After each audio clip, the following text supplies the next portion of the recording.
mayoría de entidades ya eran de un signo ideológico muy distinto al mío y jamás se me ocurrió ir a abuchear a nadie ni a molestar a nadie, ¿no? Cada uno que se exprese con total libertad.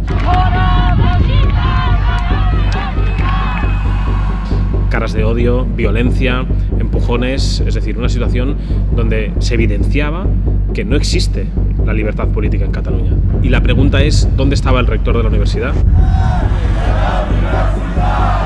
Fuimos atacados por encapuchados con palos de madera que acabaron arrollando a miembros de seguridad de la Universidad Autónoma de Barcelona.